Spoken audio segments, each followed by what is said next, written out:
At Ground Zero, commuters rush past a construction site where One World Trade Center is being built. Across the street, tourists peer out a window, overlooking the site where, 10 years ago, our world changed forever.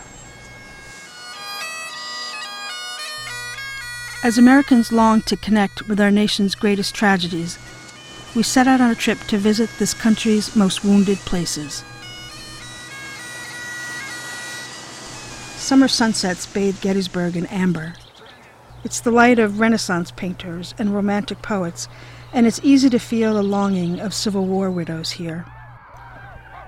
What happened here in July 1863 was nothing less than mutual massacre.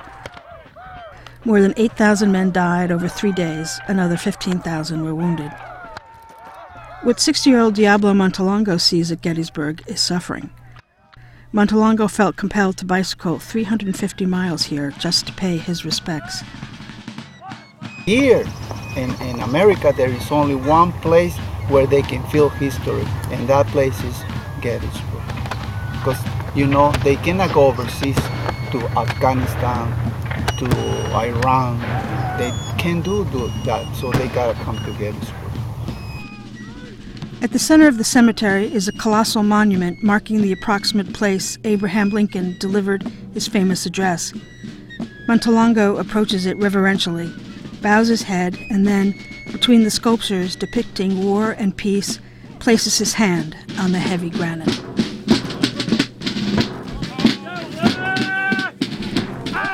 At Arlington National Cemetery, there is a part of the Mammoth Graveyard, Section 60, where the past is especially present. It's also called the saddest acre in America because it's where many of those killed in Iraq and Afghanistan are laid to rest. Marine Corps Major Lisa Doring arrives at the grave of her husband with a bouquet of bright red roses. Nathaniel Doring, a captain in the Marines, died in Iraq, and Lisa, who was also stationed there at the time, escorted the body of her husband home. 6 weeks before his death, the couple had talked about the possibility of one of them dying. They told each other that if the worst happened, they wanted to be buried at Arlington and near the Marine headquarters at Quantico. Forward! March! I'll never forget what he said. It was so sweet.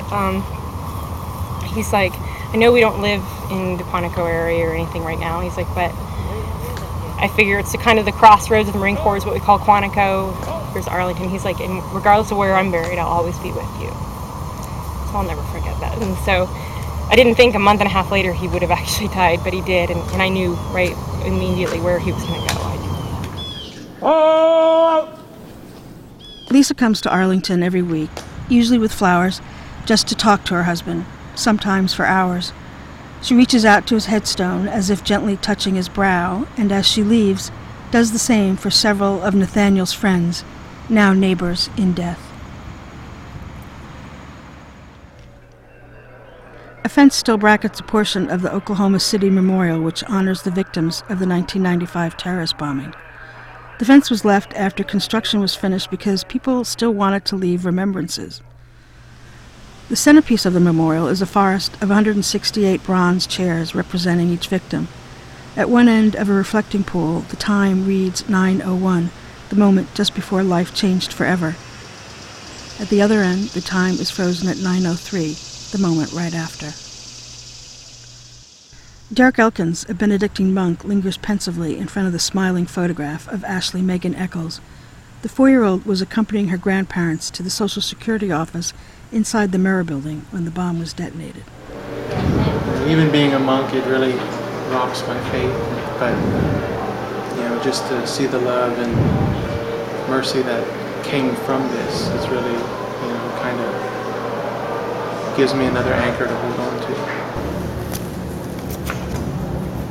This was on December 1st, 41. Bob Kinsler, born and raised in New Jersey, was an Army radio operator stationed at Schofield Barracks, less than a mile from Battleship Row, when the Japanese attacked Pearl Harbor on December 7, 1941. 7 decades later, he lives just a few miles away. 3 times a week, he and a handful of other Pearl Harbor survivors greet visitors, sign autographs in front of the gift shop, and sit patiently for photos. Thank you for your service. Well, you're welcome. Thank you for coming today. A visit in July from his granddaughter prompted Kinsler to make a rare visit out to the USS Arizona Memorial, one of the most revered places in America. The ship sustained 4 hits on December 7th and sank in a matter of minutes, taking 1,177 men with her. The smell of oil hits you when you first step onto the memorial. Nearly 70 years after she was destroyed, her fuel tanks are still leaking what many call the Arizona's black tears. At the far end of the memorial is a room with a towering marble wall carved with the names of the dead. The tourists hang back while Kinsler slowly makes his way forward, leaning on his cane.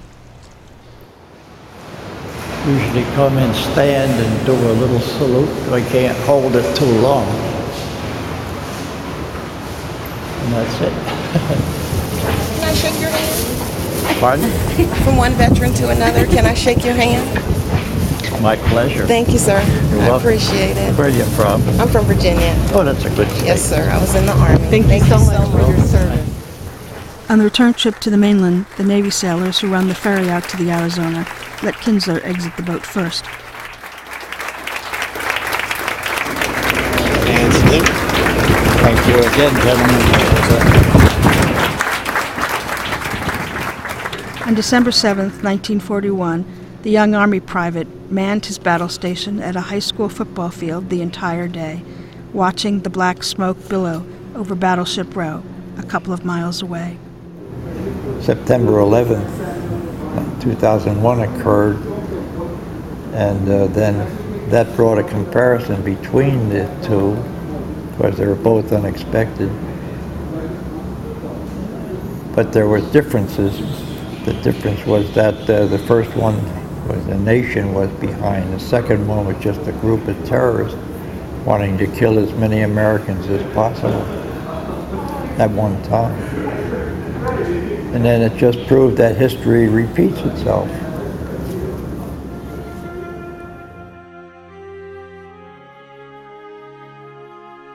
Were these things real? A Confederate soldier wrote at the end of the Civil War as he surveyed the blighted landscape of his beloved South. We cannot escape the past because it forever changes the future. Lovers who will never marry, children who will never be born, graduations that will never be witnessed. And because we cannot escape the past, we embrace it. The effects of 9/11 ripple through the universe.